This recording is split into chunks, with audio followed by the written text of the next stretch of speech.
let's take a look at the top 5 highest defensive player grades for the Mountaineers in the game against Kansas State.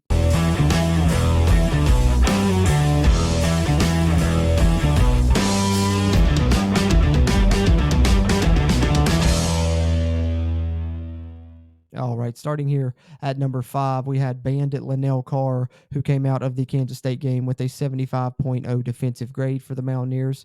First time, I believe, if I'm not mistaken, that Linnell Carr's made an appearance here in these top player grades on the defensive side, but it's good to see, especially considering he's a guy that's been splitting time there with Jared Bartlett throughout the season. So glad to see him pop up here, and a younger Mountaineer player as well. Who knows what's going to happen in the future, but he's a guy that could have some potential there moving forward, and so good to see him pop up on here. And then you got Jasir Cox playing the spear again for West Virginia as the 4th highest graded player for the Mountaineers on defense against Kansas State with a 75.5 defensive grade. And I think Jasir Cox is a guy that we all thought had high potential coming in from the FCS powerhouse there in North Dakota State, and he came to West Virginia to play the spear position. Initially started out this season playing that, then moved to the will linebacker for a small portion of the season. Here in recent weeks, they switched him back to the spear with some injuries and stuff that have happened, and that's where he has really started to shine, including these past 2 weeks. He has been in the player grades in the prior game against Oklahoma, and then in this game as well, as we see him here 4th, but also in both those games, he was West Virginia's leading tackler. 12 tackles in the game against Oklahoma, 13 tackles in this game against Kansas State. Believe he also had a tackle and a half for a loss in this one against Kansas State as well, and that's probably another reason why it gets up here on the top 5 defensive player grades, showing up at number 4 here. Moving on here, we got defensive linemen dominating the top 3, which has kind of been a theme here on the defensive player grades all season, as the defensive line has performed well. I know in this game, the coaches have mentioned that the defensive line struggled a little bit in the first half with some of their alignment and things like that, and that's kind of why Kansas State got off to the hot start that they did. But despite that, they were able to bounce back and have a good performance in the second half, and I think that's why a lot of them ended up on these on the top 5 player grades here, as you see as we go through the top 3 here, beginning with number 3, Dante Stills, who's been a mainstay here.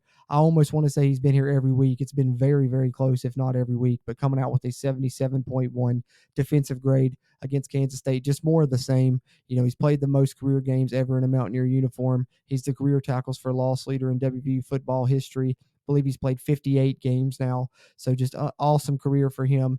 That was his final game at Mountaineer Field. So I'm glad to see that he had a good performance according to PFF and getting back into the top 5 player grades there. Well deserved for him on senior day from an outstanding Mountaineer career. Definitely one of the better Mountaineer defensive linemen of all time. The proof is in the pudding there with the numbers, and glad to see him come out as the 3rd highest graded Mountaineer on defense with a 77.1 grade against Kansas State.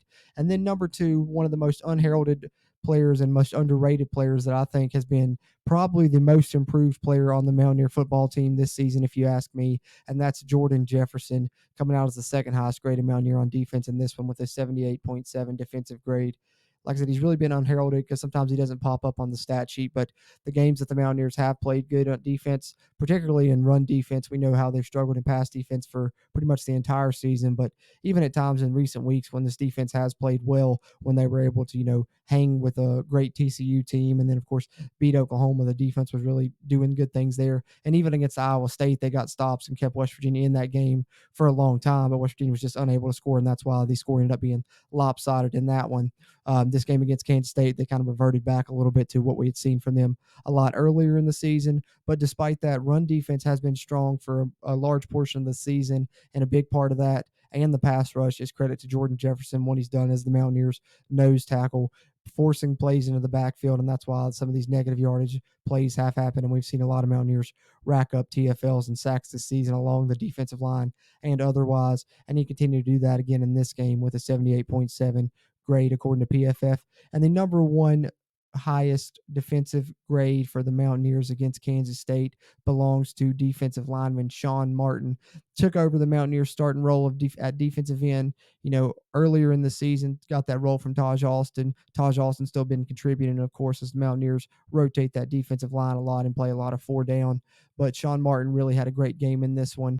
And he's a guy who Neil Brown has mentioned is just now really starting to get it and feels like that if he gets it, that no one will really be able to block him. And he's the type of guy that could rack up sacks at will, according to this coaching staff. And they feel like his potential is endless with his combination of size and speed, every bit of 6'5", put on a lot of weight. And we've seen that in spurts this season. And, according to PFF, he really was showing some good things in this game as he comes out as the top highest graded Mountaineer on defense. Having said that, if you are tuned in here on the YouTube video version, do us a favor, hit the like button, give us the thumbs up. That'll really help this video's performance and help future videos performances. And if you haven't already, hit the subscribe button. Helps us, helps you, helps get more of this Mountaineer sports content out to Mountaineer Nation. Having said that, as always, I'm Jordan Cruz. Happy Thanksgiving, Mountaineer Nation. And until next time, let's go, Mountaineers.